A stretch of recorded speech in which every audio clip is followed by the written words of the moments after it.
I'm Robert Berry from retroCRUSH, and we're here today with legendary film director George Romero, whose Survival of the Dead is being released in many different ways all over the world. How are you doing today, George? Very well, thanks. Great. Well, first of all, I just saw the movie. I loved it.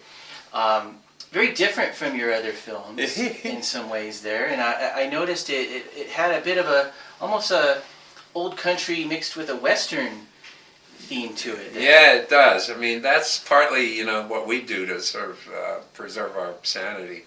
It is different. I've tried, actually, if you look at this is the sixth one that I've done. If you look at all six of them, they're all sort of stylistically different. And that makes it more fun for us, But the Western thing, it's just when I got the idea for this script about these feuding families, I mean, it's almost an anti-war film. It's about these enmities that don't die, feuds that start. People forget what started it in the first place, but They're still fighting. And, you can think of it as Ireland or the Middle East or the Senate these days.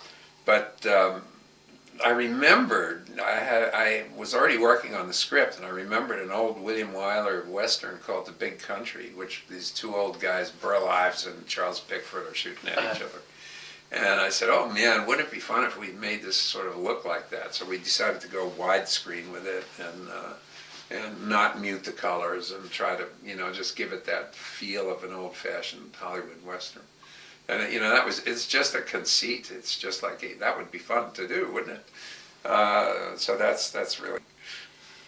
Now, in your zombie films, with each consecutive one, the zombies don't necessarily evolve from point to point, but it seems like we're introduced to new things that maybe zombies can do or have attributes, from Day of the Dead, where you see Bub has a gun, and you're introduced to the idea of maybe a zombie could be trained to be a soldier, to Land of the Dead, where they're remembering some things about what they used to do. And we really see that come home in the Survival of the Dead. You've got the Muldoon clan doesn't want to kill the zombies because they think maybe there's a cure, so that you see a sequence that I just love where there's a mailman zombie chained to a box who's just repeatedly delivering the same mail again there, and in a horseback riding zombie, which kind of...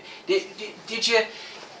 Some schools have thought on how zombies can move and act, and I know there's been a bone of contention with you on some of these modern zombie films where they're running around, crawling on the ceilings, doing tap dancing before they...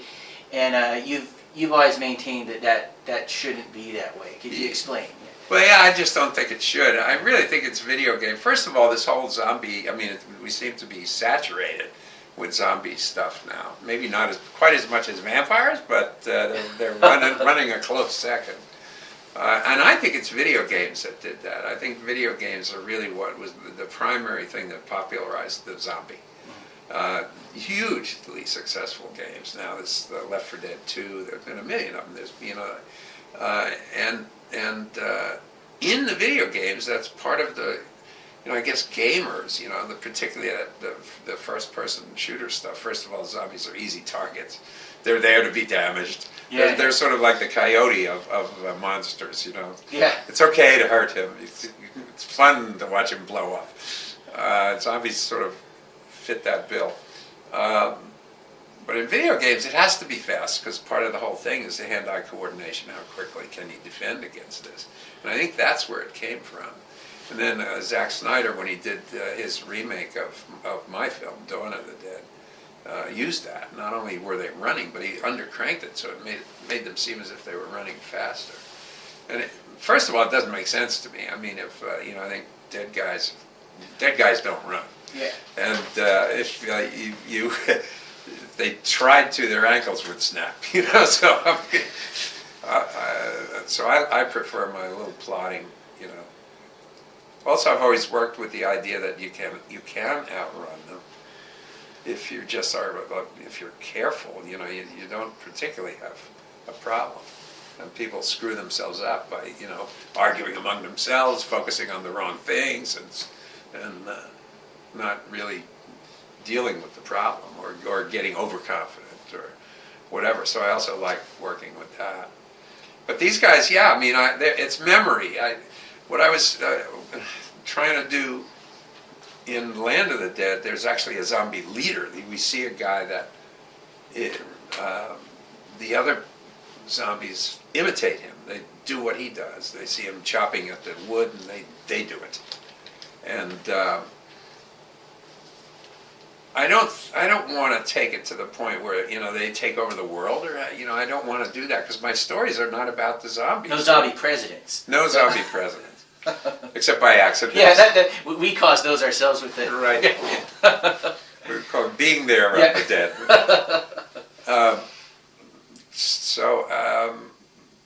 But yeah, I think I've set up in a couple of the earlier films, even in Dawn of the Dead, there's one zombie that's dragging a rifle around all through the film. In the end, he grabs Peter's rifle and looks at him and decides that's better. So, I've always tried to have little flashes of that. And it's like Flyboy in Dawn remembers that where the thing was, that where their hideaway is. Sure. And so I felt, well, it's okay. So in Survival, you see a guy that was able to start his car, one zombie, and you have a horseback riding zombie as well, which might have trouble climbing up into the saddle, but once she's up there, you don't fail to deliver. Oh, excuse me. Sorry, excuse me.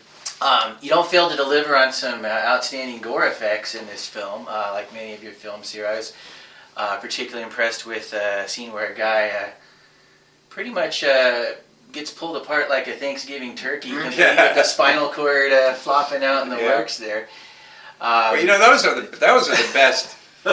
That was a practical prosthetic effect, a la Savini or Nicotero. Sure. And I love those because they really are interactive. Yeah. I mean, you can't. But there are some things that you can't do without computer. I mean, and in the last couple of films, I've been able to do things that I could never do if it was on the set, practical prosthetics. There's an acid gag where the camera stays on this guy, gets hit with acid, and the camera stays on him, never leaves him, and you actually see it eat its way down into his brain. And you can't do that without computers. Right. And there's a couple of gags in this. There's a gag with a flare gun, and there's a gag with a fire extinguisher that have to be CG. There's no way that you can do it practically. Have you ever had an effect that you just thought, I just can't do that. That's just too gross for me? I've never backed away from anything because it was too gross. No. Very often I'll have an effect and Tom will say, "You just can't do it, George. It's just too elaborate." But not too often. I think there's stuff in Day of the Dead that Tom did. Some of it's amazing. There's a guy with just a brain and just a couple of little tendrils, and then a real actor's body and his head.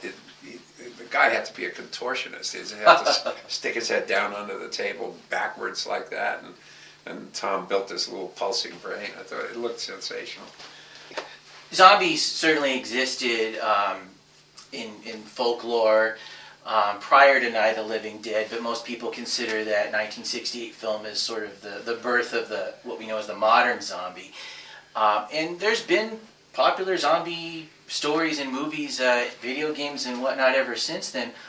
Why have they captured people's interest for so long and apparently for so much time to come? I think they just got enough screen time. They're in the lexicon now. They're part of the idiom. I half expect a zombie to show up on Sesame Street and hang out with the Count. I mean, it's like they're just everywhere now. I can't answer to why are they popular. Is it a kind of punk thing, or people saying, "Oh yeah, I get it, man. There's zombies on the street every day," And these zombie walks are incredible. I mean, 3,000 people last year showed up for the Toronto zombie walk. I'm going, God, why do people go to such effort? And what is the psychology of it? Is it just easy to do? Is it fun? Want to be sort of part of what's happening? Is it a happening? Like they used to go to midnight shows of Night of the Living Dead and recite the dialogue, dress in wardrobe that looked like the characters. I don't know. Maybe it's just that, a communal, let's get together and have a few beers and have some fun. I don't know. But you can do it. You can't, not everyone has an alien costume.